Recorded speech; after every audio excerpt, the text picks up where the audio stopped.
अभी हम लोग जो पीसी प्रेस कॉन्फ्रेंस है Dnyanada institute of science classes, जिनके डायरेक्टर और टीचर जो कहें सुने जैसे प्रशांत कुमार जी यहाँ पे हैं। आप पहले इंट्रोडक्शन आप अपना दे दीजिए सबसे पहले। मेरा नाम प्रशांत कुमार है। मैं Dnyanada institute of science classes का शिक्षक हूँ। मैथ फिजिक्स केमिस्ट्री पढ़ाता हूँ।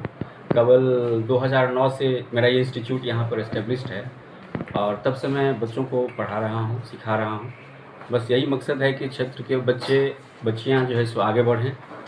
और पिछले इन सालों में जो है सो बहुत सारे बच्चे 10+2 के साथ साथ आईटी इंजीनियरिंग में, एनआईटी में, डब्ल्यूआईटी में गए हैं और बस इन्हीं लोगों की सेवा के लिए यहाँ मैं हूँ।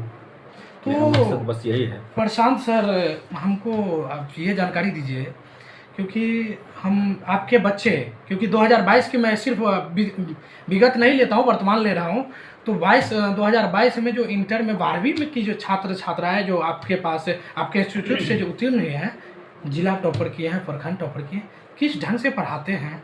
आपके शिक्षक का, आपके इंस्टीट्यूट के शिक्षक शिक्षिका जो है किस तरीके से पढ़ाते हैं? क्या लहजा है पढ़ाने का, ज़रा वो हमको बताइए। क्योंकि आने वाले, क्योंकि अभी जो प्रेस कॉन्फ्रेंस कर रहे हैं, इस जिला पूरे बिहार के, पूरे भारत के लोग सब देख रहे हैं। इसमें अपने बच्चे को, अपने बच्चे के पिता जो भी देख रहे होंगे, सबको एक सबक सीखेगा और ताकि इस इंस्टीट्यूट में अपने बच्चे दे सके बेहतर शिक्षा के लिए। अब जरा बताइए। बेसिकली जो बच्चे आते हैं वो हमारे नज़दीक हिंदी बैकग्राउंड के होते हैं, 10+2 करने के लिए जो आते हैं। तो मेरा मोटिव ये होता है कि बच्चे बिल्कुल बेसिक लेवल से उठें, क्योंकि उनको वहीं से लेकर के मुझे चलना होता है। सिलेबस का भी तनाव होता है कि सिलेबस को भी ख़त्म करना है ड्यू टाइम पर, एनसीईआरटी को 100% फॉलो करना है और उसके साथ साथ कुछ जो वस्तुनिष्ठ क्वेश्चंस और भी अलग से बनवाने होते हैं। मकसद यही होता है कि कंसेप्ट बेहतर हो, प्रैक्टिस बेहतर हो सके उस पर, जो 10+2 लेवल का हमारा जो एम्बिशन है उसके अकॉर्डिंग। और चाहे वो किसी भी सेंस के बच्चे हों, कमज़ोर हों, चाहे अच्छे हों, थोड़े और भी अच्छे, सब तरह के बच्चे आते हैं। सबों को संभाव से लेकर के आगे की तरफ प्रमोट करें। टाइम टू टाइम एग्जामिनेशन होता है, ठीक है। जो क्वेरी अलग से होता है वो क्वेरी क्लास हेल्ड करते हैं और ज़्यादा से ज़्यादा समय देने की कोशिश करते हैं ताकि उनको जो है सो अपने सारी समस्याओं का हल जो है सो ईजी वे में मिल सके। यही मेरा मकसद है, उनके साथ ज़्यादा लग करके काम करने का ये मेरा मोटिव है। तो हमको ज़रा ये बताइए कि 2022 में आपके जो संस्था है, उस संस्था इंस्टीट्यूट कितने उत्तीर्ण हुए हैं? कितने फर्स्ट डिवीज़न से हुए, कितने सेकेंड डिवीज़न से हुए? आपको पता था कि मेरे इंस्टीट्यूट के बच्चे जिला टॉपर करेंगे या प्रखंड टॉपर करेंगे? आप ज़रा ये भी बता दीजिए। देखिए, बच्चे तो सारे उत्तीर्ण हुए हैं, 100%। हाँ, प्रथम श्रेणी से उत्तीर्ण हुए हैं, जिसमें अंकित कुमार जो है सो जिला टॉप किया है। बड़ी खुशी है, मेरी शुभकामनाएं उसके साथ है।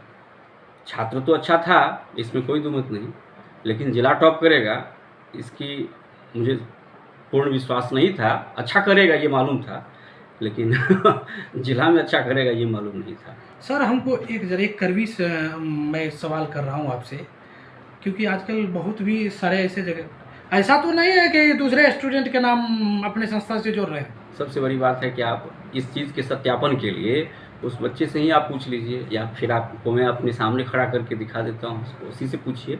या हमसे पूछने से बेहतर होगा कि आप उससे पूछिए। चलिए, इस क्षेत्र के जो भी लोग हैं उसके लिए आप, जो भी आप बच्चे हैं उसके लिए आप क्या संदेश देना चाहते हैं? बस संदेश यही देंगे, सेवा करने का मौका दें, आए मेरे पास। मैं कोशिश करूँगा कि उनका भविष्य उज्जवल बना सकूँ।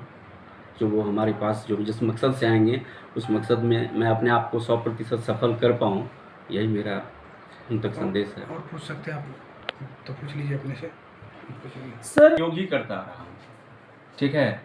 आज तक जो ही वंचित वर्ग के बच्चे हैं, यहाँ आने का मकसद ही यही था कि वंचित वर्ग के बच्चों तक मैं पहुँच सकूँ। जी सर, ठीक है। आज विगत 10 वर्षों से मैं वही करता रहा हूँ। ठीक। तो उनके लिए तो मैं सबसे बड़ा अपॉर्चुनिटी हूँ। कोटौना में आकर के संस्था एस्टेब्लिश करने के पीछे मेरा मकसद यही था कि जो वंचित, क्योंकि मैं भी यहीं से पढ़ा लिखा हूँ, यहीं से मैं तो अपने क्षेत्र के बारे में मैं बेहतर जानता हूँ। तो मैं यहीं की अपॉर्चुनिटी को यहीं से लेकर के उनको ऊपर तक पहुँचाने के लिए आया हूँ बेसिकली। तो वो वंचित वर्ग तो बस उन्हीं से हूँ और उन्हीं के लिए हूँ। सर, मैं अगर आपके सक्सेस राइट मटेरियल्स और राइट प्लेस की जो जहाँ तक बात है, उसमें पेरेंट्स की भी सहभागिता है। जी सर। चूँकि बच्चे तो वो उतना नहीं जानते हैं कि उनको कहाँ जाना चाहिए और कहाँ पढ़ना चाहिए। ठीक है सर। इसमें मैं सबसे बड़ा अहम रोल जो है जी सर। उनके पेरेंट्स की तरफ से। ठीक है सर। पेरेंट्स तो समझते हैं कि कौन सा इंस्टीट्यूट जो है सो उनके बच्चों को एक बेहतर भविष्य दे पाएगा। ठीक सर। जो बच्चे होते हैं वो बच्चे ही होते हैं, जहाँ पर 10 का लौट गया वहाँ पर जाने की कोशिश करते हैं। ठीक सर। इसमें उनके पेरेंट्स या उनके अभिभावक इस बात को लेकर के सजग रहें कि उनको कहाँ पर देना है, कहाँ पर पढ़ना चाहिए, जहाँ का सक्सेस रेट है, जो ऑलरेडी बहुत दिनों से सफलता के लिए बच्चों के लिए प्रयास कर रहे हैं। तो मुझे लगता है कि बच्चों से ज़्यादा इसमें पेरेंट्स को सजग रहना होगा कि उनको कहाँ भेजना है और कैसे। सर आखिरी में मैं आपसे 2 सवाल पूछूंगा, ज्वाइंट सवाल होगा सर। पहला सवाल तो ये कि ये 10th और 12th को क्रॉस करने के बाद आदमी के पास मल्टीपल बच्चों का चॉइस का सर ये होता है, लेकिन सर ये देखा जाता है कि एक जो चला आ रहा है काफ़ी टाइम से कि पेरेंट्स का एक प्रेशर होता है, नहीं आपको साइंस ही रखना है, आपको बायो ही रखना है। बच्चे कुछ और भी चाहते रहते हैं, वो ये एकेडमिक एडुकेशन से कोई हट के भी शायद कुछ करना चाहता हो।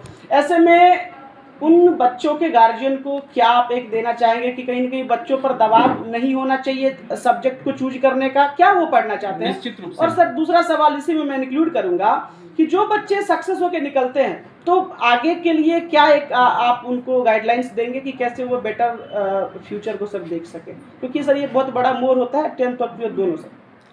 देखिए, बच्चों का जो इंटरेस्ट है उनके तरफ तो पेरेंट्स को सोचना ही चाहिए कि वो किधर जाना चाहते हैं। बिल्कुल सर। क्योंकि कैरियर उनको उनका अपना बनाना है और स्किल उनके भीतर जो है उस स्किल को पेरेंट्स को समझना होगा कि आखिर हमारे बच्चे किस क्लास के हैं और किस तरफ मोटिवेट होना चाहते हैं। उनकी राय तो लेनी ही चाहिए।